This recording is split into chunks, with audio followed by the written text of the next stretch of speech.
Well, here we are again. Hi, Joey. Hi, Joey. So, is there anything to talk about in politics this week? No, it's been very quiet, eerily quiet. Nothing happened. Eerily quiet. Nothing's happening.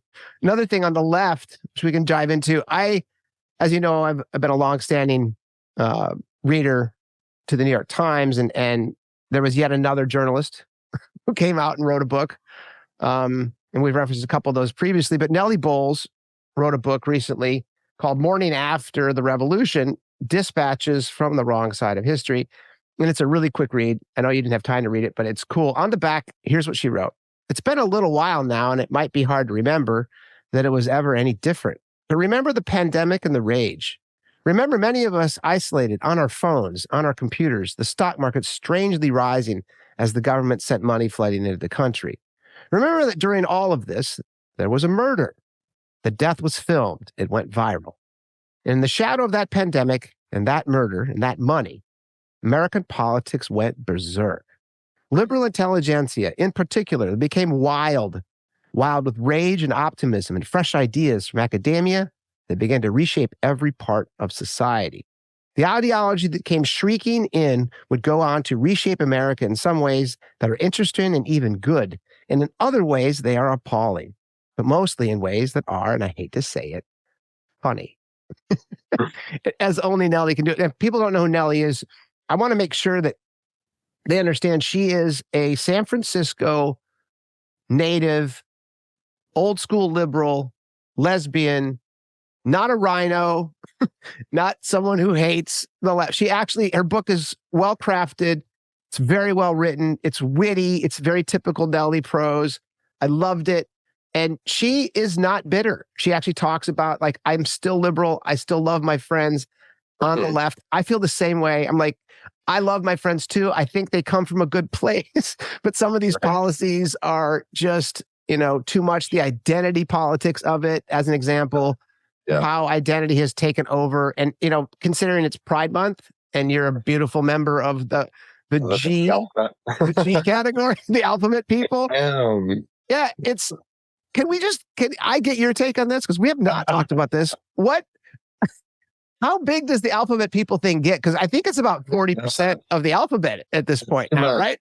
It's for people who don't know what I'm talking about, LGBTQIA2S+. It stands for lesbian, gay, bisexual. Yeah, two souls, right? That's the 2S. Yeah, no, you can't make this shit up, right? What is 2S? It's two souls. I'm going to read it. See, watch. Because I didn't understand this either. Questioning. So queer, another thing, that was a pejorative until like 8 minutes ago. Queer and questioning, intersex, asexual or agender, and then two-spirit is 2S. And that plus sign indicates additional identity terms like demisexual, which is only having sex with people you have an emotional connection to. So that was like historically just good people.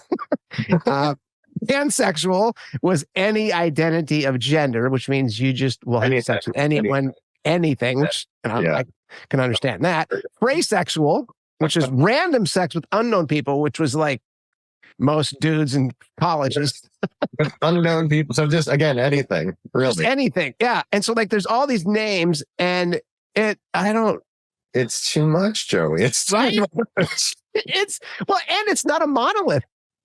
Exactly. I think that's what I get frustrated with is, first of all, like, I have all sort of the sympathy in the world for people that belong to sexual minorities that are repressed, that feel isolated, that feel alone, that feel disconnected. Like, there are hard lives out there, right? I get it. But I think we do people a disservice when we suggest that we all are having the same problem or the same experience, because we're not.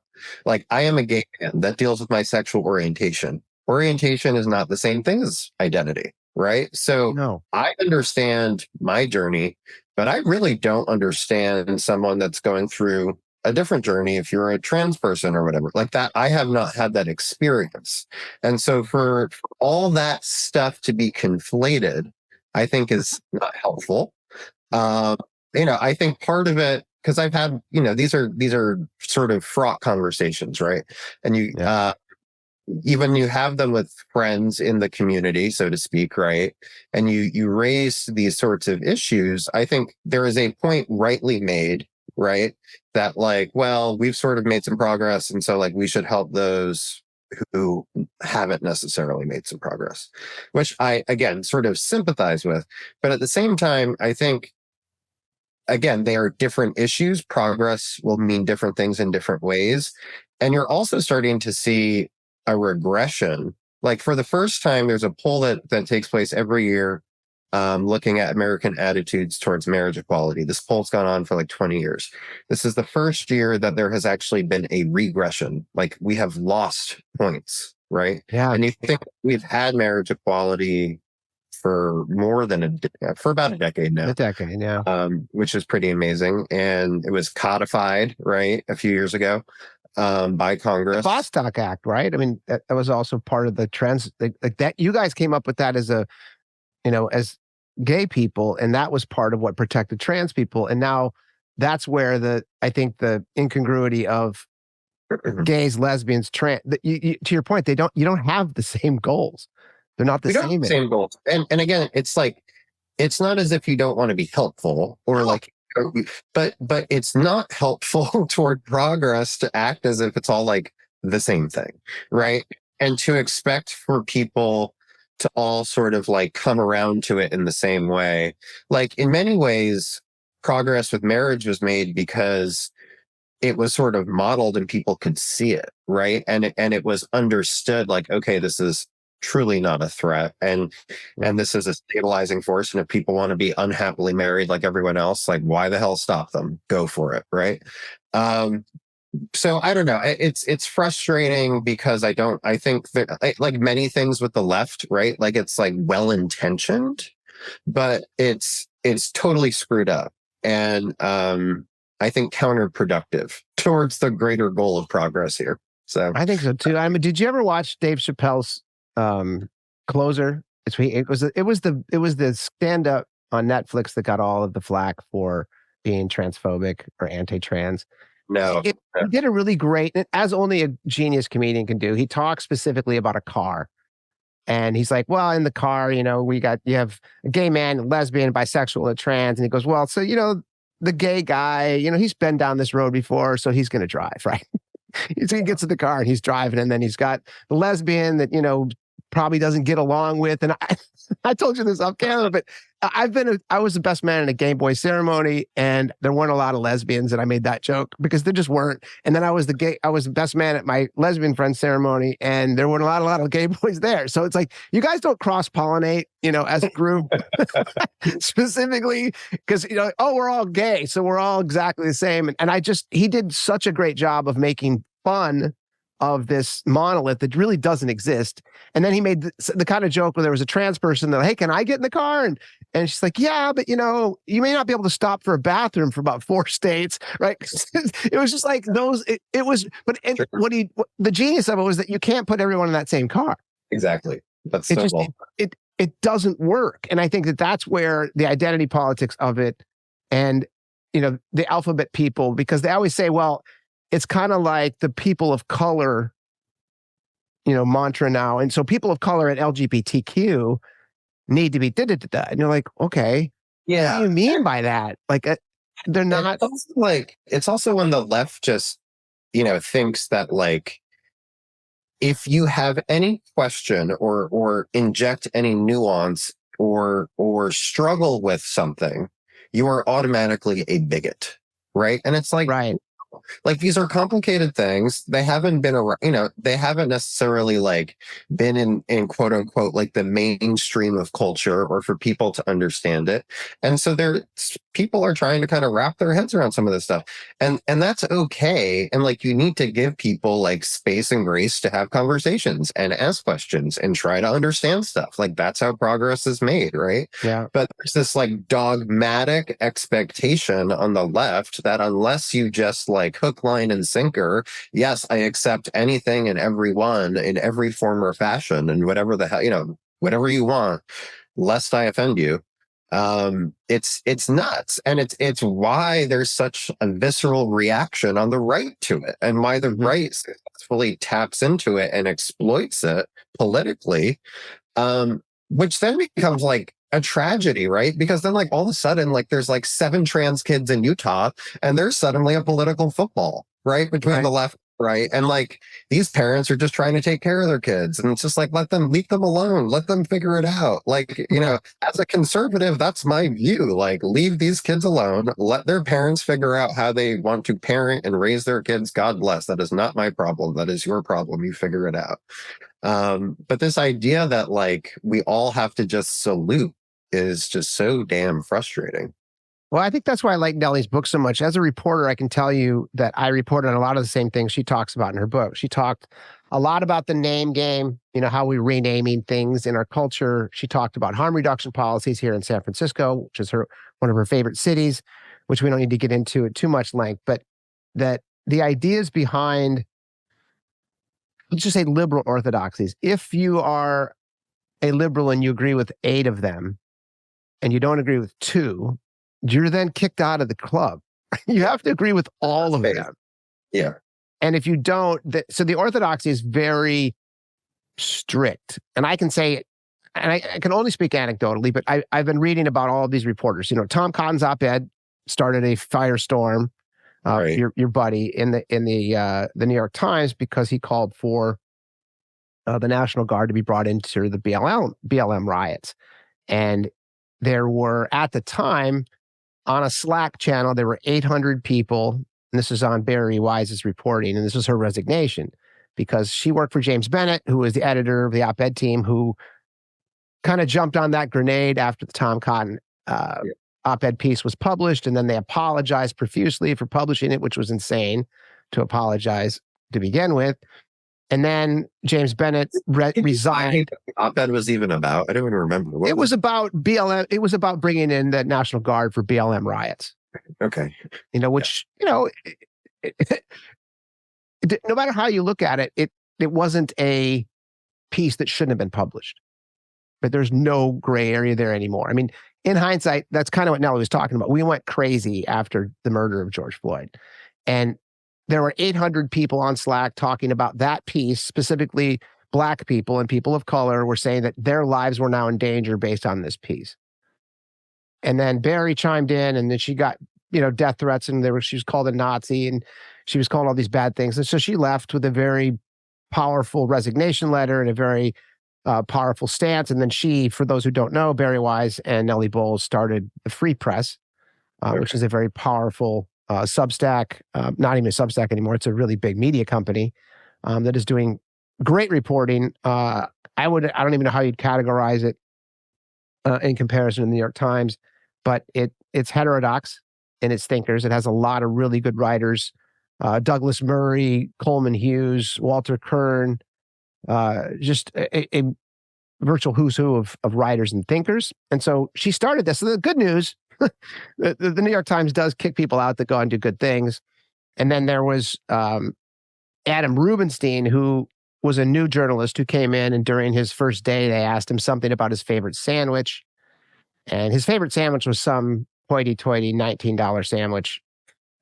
But he didn't want to talk about it because he thought that would be elitist. And he said, well, the Chick-fil-A sandwich is pretty good. And people lost their mind that, we don't eat those little sandwiches here because they hate gay people. And, maybe.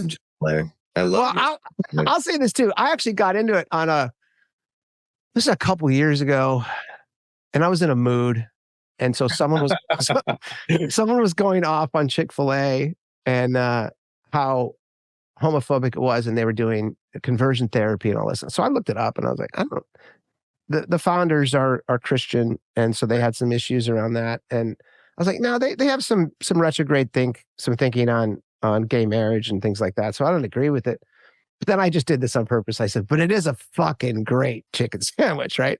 And it went crazy. I got pilloried. I got called every name in the book, homophobe, racist, this, that. And the funny thing too is that this is exactly what this young man went through at the newspaper, where he just couldn't get over it. He lost everything instantly because he admitted he liked the Chick-fil-A sandwich. And he left and went on to do bigger and better things. And then Nellie, same thing. She wrote this book, and again, it wasn't a like grievance oriented, which happens a lot with, folks on the left. When they leave and get beat up by our brethren, they go crazy and they talk about how everything's bad. She doesn't do that. She's just talking about like, well, are we taking things too far on the left? Is this orthodoxy taking things too far? And so that's it. Is like, it's almost like both sides, it's become a religion, right? Yeah. And like, it's easy to analogize like the loyalty to Trump, to be like cult-like and all that. And in a sense, I mean, what's interesting is like having watched sort of Republican politics change over the last like 15, 20 years. I mean, we had some of the same purity challenges on the right with groups like the Heritage Foundation and Club for Growth and Americans for Prosperity, who would, blast members for voting, particularly for spending deals or things that they viewed deviated from sort of the orthodoxy. And then that was supplanted by a loyalty test to Donald Trump, right? Like that's essentially, are you a good Republican is determined by how vocal and how loyal you are to the president. So on the left, though, I think they're experiencing what we experienced about a decade ago, which is, how faithful are you to this discrete set of orthodoxy that we've all agreed upon? And if, as you said earlier, if you deviate from one or two of those, you're out, right? Yeah. And I think that's super dangerous. And I think, there's strength in a big tent. Like you want to be able to have diverse, and that's the great irony, right? Like that is the way to cull diversity. you are in fact killing diversity by having these purity tests. And it's insane. And it makes more sense on your side though, right? I think that the conservatives have more in common with each other on the purity test side, don't they? I mean, we don't even agree on anything as liberals. I think we are. It's interesting. So there is also like this notion that younger Republicans would be less conservative, for example. They're not, which I find super interesting. They're very pro-life. They're very pro-gun. They are not squishy at all. So there's not like a generational shift, but I do think the party itself, I mean, it has a fair amount. There's different types of conservatives, right? Like I would say I'm a conservative Republican. I would have said I was a conservative Republican 10 years ago. Now I feel like I am viewed more as a moderate Republican, for a number of reasons. But, I think we have a fair amount of differences in things, on fiscal policy right now. There's a huge tension between this rising populist wing, right, and sort of a more traditional corporatist wing of the Republican Party, like that Chamber of Commerce wing. They've lost a lot of their shine, and like the Josh Hawleys of the world, the J.D. Vances of the world, the Eric Schmidts of the world, these younger, newer members that are coming into the Senate, do not embrace that sort of traditional big business agenda. Which is great, I think. I think it's great to have senators that are focused on the working class. And that sort of tension, I think, is healthy, because I don't think we should just be fully in for big business. So I think that's actually one interesting place in the Republican Party where there is differentiation and where there is diversity, so to speak. I don't know that you have that so much on the left. Well, we had the running joke there is that if you look at a New York Times roster, you'll have diversity all over: ethnicity, nationality, gay, lesbian, trans, all of that. But the ideology is exactly the same, right? There's zero viewpoint diversity. It's just right down that, like, this is who you believe. And I can tell you again, as someone who reported on the same policies and stories that Nellie did, when I reported on defund the police, I was called a racist. When I reported on gender ideology, I was called a transphobe. when I reported on harm reduction policies, I was called crass and heartless because I was like, okay, but it had nothing to do with the facts, the stuff that I was coming up with in the reporting. It's the same thing that Nellie was dealing with. And the fact is that viewpoint diversity has been lost. And I think we talked about this off camera, but Jonathan Haidt is a professor at NYU, and he's written numerous books. The Coddling of the American Mind. Yeah. Why religious people are divided by, the Righteous Mind. Why good people are divided by religion and politics. And then he just wrote another book called The Anxious Generation, and it was about social media and kids. But the idea there he talked about, and one of his original thesis was that the left, specifically academia, has become homogenized.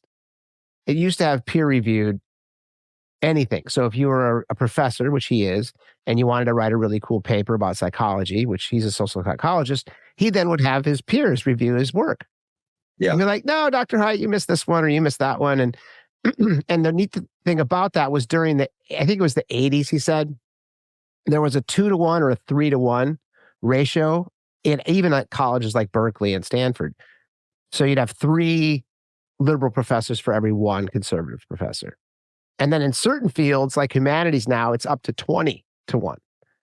So what does a peer-reviewed paper look like if everyone's thinking the same? It doesn't matter if you have a Black lesbian and a trans person and someone from Africa, someone from Jamaica, if all these really cool ethnic nationality divides, like these are all these really cool diverse thinkers, diverse people as far as their upbringing and where they came from, but they all think the same. So that peer review policy kind of dies on the vine right there. And that's the same thing I think that we're seeing. That's, like you said, it's weaponized by the GOP because it's real. It's actually a problem, right? Yeah, that's problem. I think it's going to, as I said, I see sort of what you guys are going through as analogous to what we went through 10 years ago. And I think, to your point, it's probably a little bit more extreme and a little bit worse and a little more, frankly, dangerous. Especially because of the control, frankly, the left has. I mean, you control entertainment, you control academia, you control the media. That's power, right? That's a lot of power. Yeah. And the right has like alt versions of all that, but like the right does not control, mainstream, any of that stuff. But it's interesting too. So last semester, I taught a class at Georgetown, and these kids, I was, most of them were sort of left of center or left. What class did you teach? So I taught a seminar, and it was basically like what I wish I knew when I was 18 about working in Washington. Oh, that's cool. What are the different careers? How do you sort of get ahead? How do you make a name for yourself? All that kind of stuff. But it was just interesting. These kids, I think, were almost like starving to be exposed to different views. Like my class was always packed because I was one of the few Republicans teaching, and the kids were just so curious. Yeah. And it was like, I felt like a zoo creature. Like they would like poke and prod me and like see what I did. And I was like, first of all, like, I am not a typical Republican. So I'm a special case. But it was amusing to me. And I share with them, I was like, I'm glad that you're interested. I was like, it's important not just from like an intellectual rigor perspective to be forced to understand different points of view. And I always thought, like, as a conservative student at a very liberal university, I was constantly challenged, and that made me so much smarter, and it made me so much more convicted in the things that I felt, because I was always having to defend myself, always. Yep. But what I told these kids is, I was like, the smartest thing you can do is understand how the other side thinks, because that's how you're going to beat them, right? Like, you can't beat them if you don't understand, first of all, where they're coming from, what's motivating them, and how they're persuading other people. Like, what are their arguments that people are buying? So if you refuse to like put yourself in their place, or refuse to try and understand their perspective. I'm not saying do it for openness. I'm saying do it selfishly. Do it because you want to beat them, right? Like do it because you want to understand what's in their head. And like I saw like a lot of nods. They're like, oh yeah, that makes sense. And I'm just like, yeah, like if you want to win the argument, right? Like that's what politics is. Like we want to win the argument. We want to win the day. We want our stuff to prevail. Like you got to understand what's motivating these other people. And so much of that is just lost, right? And then it just, everything just becomes increasingly polarized and isolated, and everyone just lives in their freaking bubbles, and it's just bullshit. So that class you taught was mostly left leaning. Yeah. And by the end of the semester, did they seem like they got along better? Not just among themselves, but like they got along with your like they learned something, like genuinely learned something. I definitely saw light bulbs go off. I think that I think they were just very hungry to hear from someone like me. Yeah. Which I thought was great. And so I was excited about that. I'd say I wasn't like proselytizing, so I don't think I turned anyone, but I do think that they certainly understood things better. I think what I try and do too for people is just help them understand that like everything is freaking gray. There is no black and white, and there's just gradations of gray, right? Like it's everything is super messy. Like life is messy, politics is messy. There are no easy decisions. None of this is clear cut.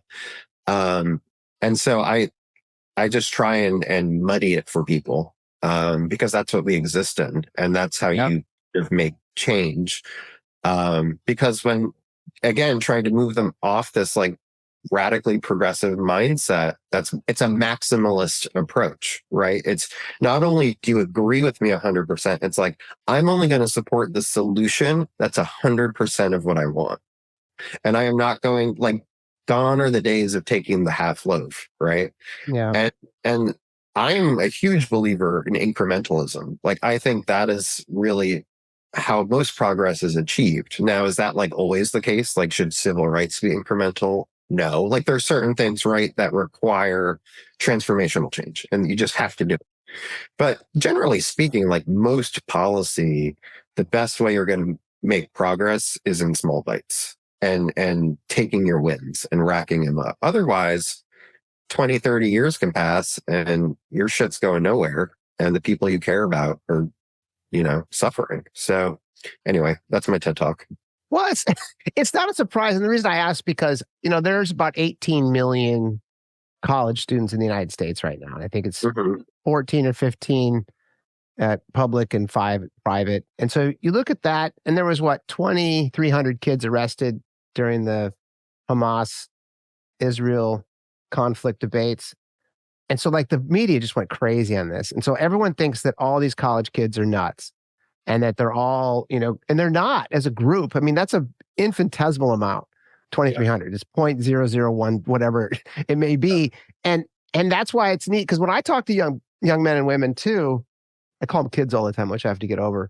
But I hear the same thing you did. Like I just talked to a professor who, I interviewed her and then I had lunch with her, but she teaches journalism here in San Francisco, and she's an adjunct at Berkeley on social media and AI. And we talked at length about how wonderful these kids were, especially in J school, and that they were more heterodox thinkers than they get credit for in the media, and that they are trying to understand the other side. So I think that if you look at, I like your point, because for me, anything that I report on, I want to make sure I have both sides, not because I'm trying to be equal, but because I'm trying to actually understand it. Right. I have my own beliefs. I'm a Democrat, and everyone else that talks to me knows that. But doesn't mean that I won't report on something that looks badly on the Democrats, because if it happened, that's the story. That's just what it is. And the same thing stands true with the young men and women you interview. Is like, oh, I get that. And then the fringe side of it is the loudest part of it. That's the part that everyone hears in the zeitgeist. And so you have low information voters that are coming out and saying, well, the Democrats are crazy. They believe that men and women aren't the same, or that that they're exactly the same, and there's no such thing as gender anymore. And you're like, well, no, it's much more nuanced than that, and it's very complex. So we need to like dive into that. And Right. I think that if you look at like the deplatforming of college campuses today, or non-platforming of people like yourself, here at Berkeley, we had a couple examples. Amelia Yiannopoulos came and spoke, and Berkeley went batshit crazy, and they had riots and about $600,000 worth of damage and extra security. And then Ben Shapiro, who is the founder and host and editor-in-chief of a company called the Daily Wire, was asked to speak at Berkeley, and the same thing. People lost their mind, and they said, he's a bad person, he's a fascist, and he's not. I think he's a small C conservative, if you had to categorize him, and he's an Orthodox Jew. He seems like a really good family guy. I mean, he can be really cantankerous and provocative and sometimes mean-spirited, but I don't think it's bad. I don't think it's bad. It was always pleasant and lovely. But he wasn't someone that you should deplatform, to your exact point. Yeah. If you were a student at Berkeley and Ben Shapiro was there, number one, you don't have to go. Right. If you don't want to see him, then you can just go to a keg party and have fun, or you can go there and ask him questions. Yeah. And learn. And say, well, I don't agree with you. You said this about Israel. You said this about gender ideology. You said this about abortion, right?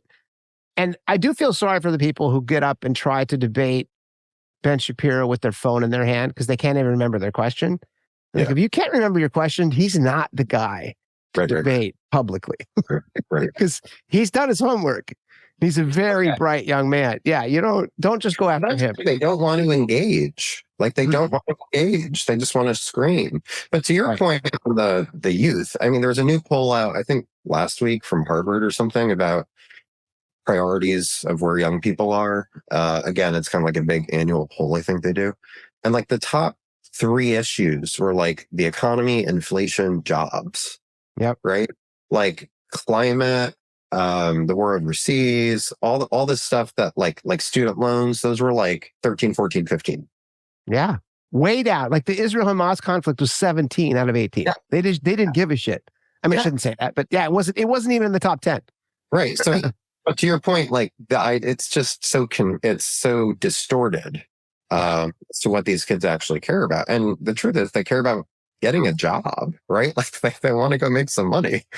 Which, and they've also, one thing I found interesting about the kids too, is they really have very little loyalty or appreciation for either party. Like they sort of have grown up in this period of like acute dysfunction, and they basically think it's all corrupt, it's all a disaster, and they're not terribly interested in participating in it. So it's and that's dangerous too, right? Because it becomes nihilistic in the sense that you're like, I don't believe either party. And I mean, to your point, if I actually believe that if either of our political parties had a different candidate, they'd have a better chance. Yeah. Right. I think if the Republicans had someone like a Jeff Flake or a Ben Sass or a Tom Cotton, or, someone that was more in the moderate side of things. I don't know, maybe Tom Cotton is a bit moderate, but they would have a better chance. And the same thing here, whether we had like, I don't even know who, because I think that someone like Gavin Newsom is too polarizing to the middle. But so I don't doubt we're not going to appeal much beyond that. No. And so, but I do believe that either party could have had a better candidate put forward. And obviously we'll see that in 2028. Yeah. I mean, the other thing too, and we don't have to go on about this forever, but like the system itself, it's like, who wants to run in this, right? Like it's miserable. Yeah. This is a horrible thing to go through.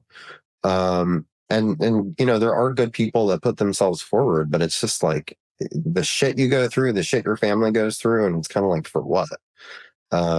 So the whole incentive structure is pretty messed up too, but that's a whole conversation for a different day, I think. Well, let's stick with the kids for a sec, because there was one of the things that Nellie did a good job of talking about in her book was the young people's, let's just say, lack of appreciation of America. So there's a lot going on specific to anti-American, we're colonizers, we're white supremacists, all based on an origin that we all admit was brutal. I don't think anybody that's ever done their homework would disagree that, we were at our inception a white supremacist, nonsensical, group of people. We did the best. I mean, in hindsight, we did a lot of good stuff, but that gets lost in the norm. And so if you look at the young people that I talk to, I belong to two different progressive roundtables, just online, and I jump on there when I want to get abused, and I'll put things in like my Chick-fil-A stuff, but they genuinely believe that we are colonizers, that America is a white supremacist culture. It's intractable. And then their heroes are folks like Robin DiAngelo, who wrote a book called White Fragility, to much acclaim, best-selling book, sold millions and millions of books. It was successful before the George Floyd murder, and then afterwards it went bonkers. And the same thing with the young man named Ibram X. Kendi, and he wrote a book called How to Be an Anti-Racist.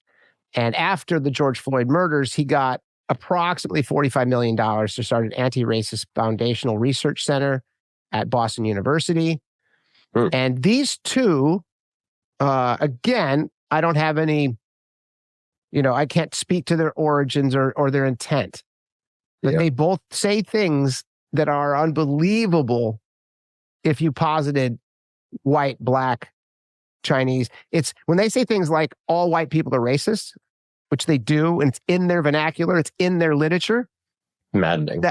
It doesn't make any sense, because it's if you said all black people are racist, or all Chinese people are racist, or all Mexican people, it's a racist claim.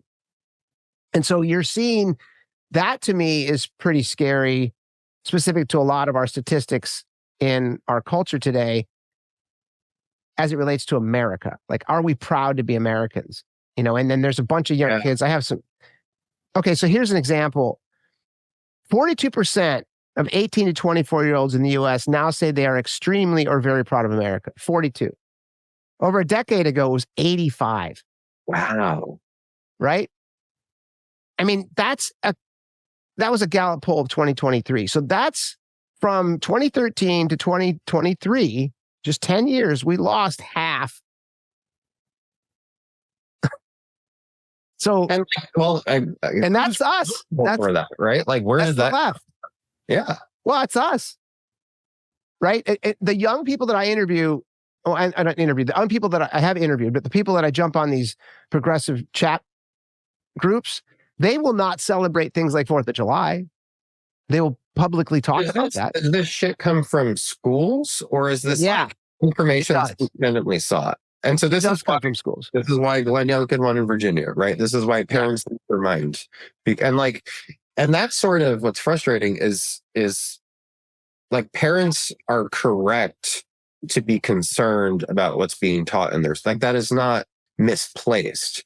But then that gets conflated with like, well, let's start banning weird books and let's do this. And like, everything just has to like go a little bit to an extreme. And then that sort of undermines the justification for why we're kind of spun up. But like, that's freaking insane.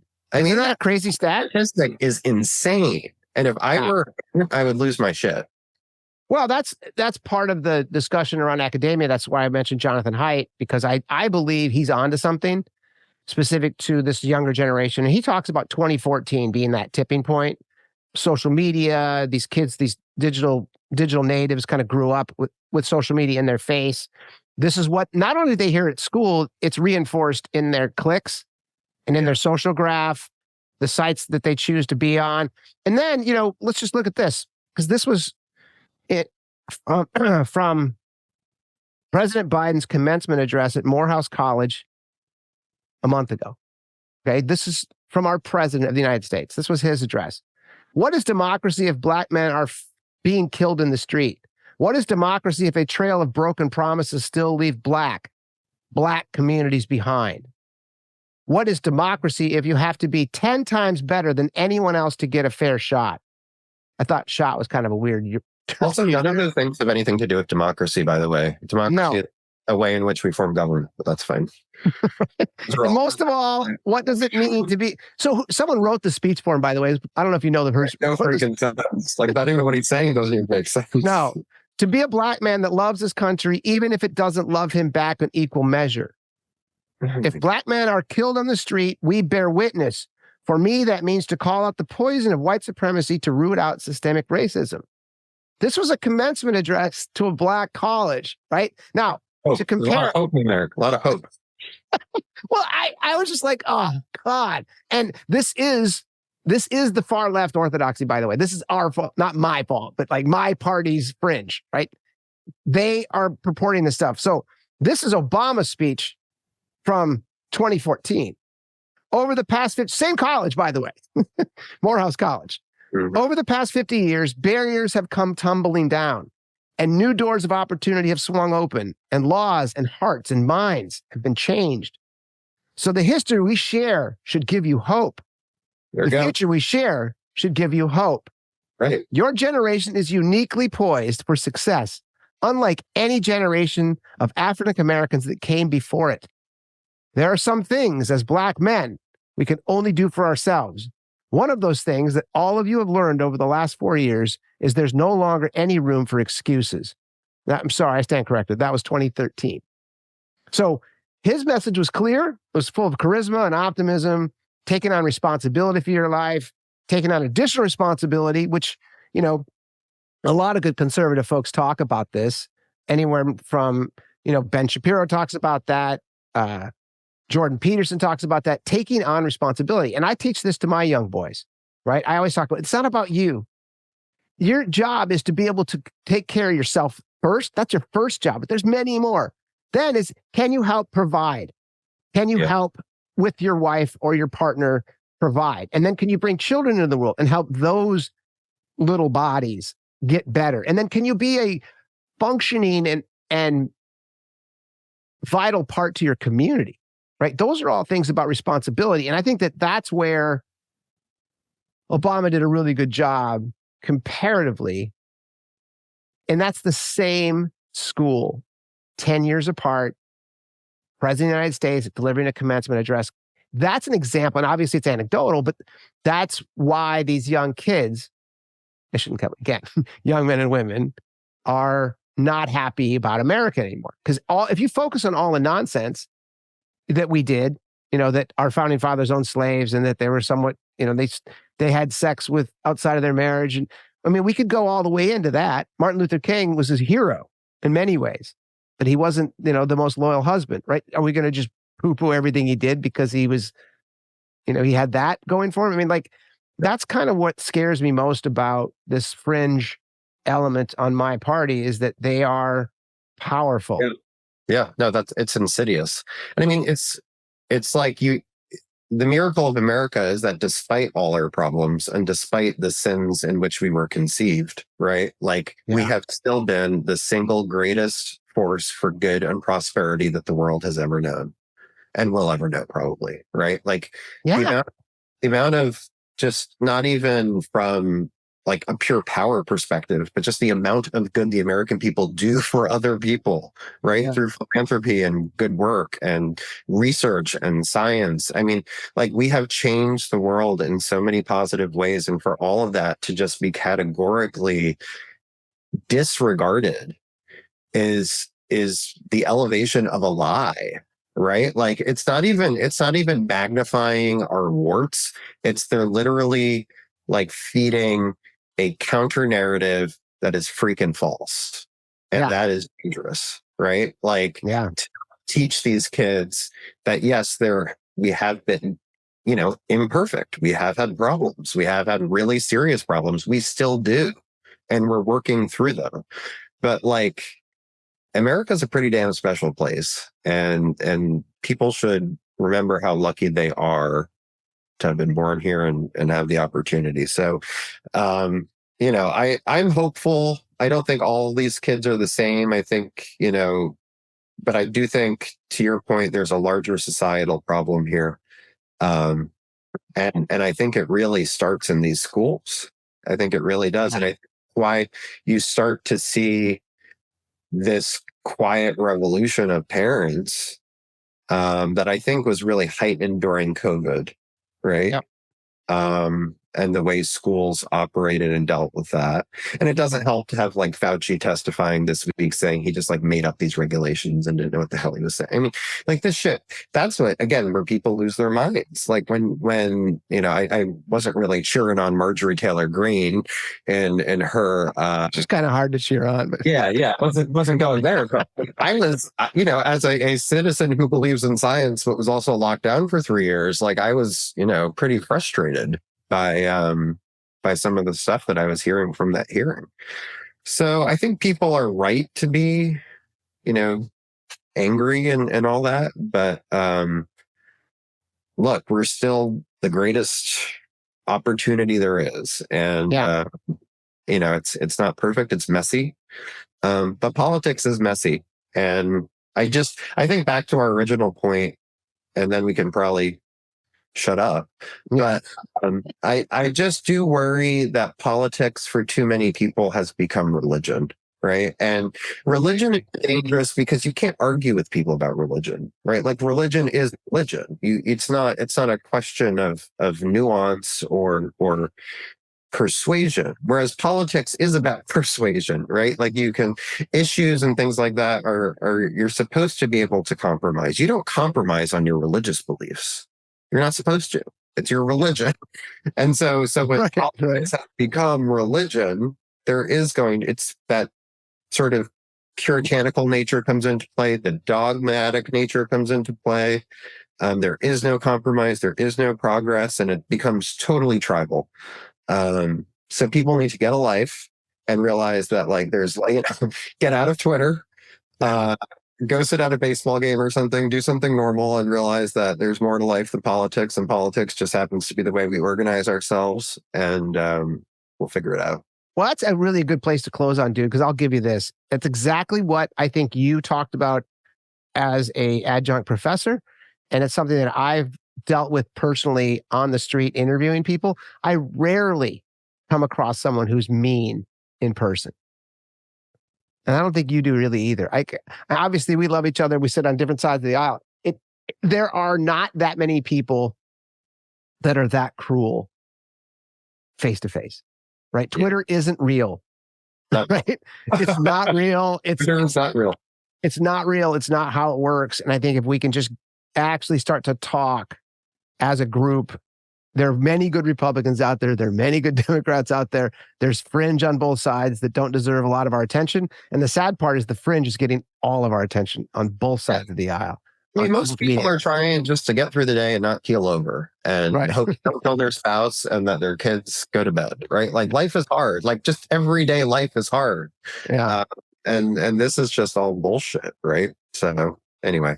It is. Well, we solved these problems for today, buddy. As you know, I'm going on vacation, and when I get back, we'll have another Joey Squared episode. Yeah, always good talking with you, and big hugs, much love. Yeah. We'll talk soon. All right, sweetie. Bye. Ciao.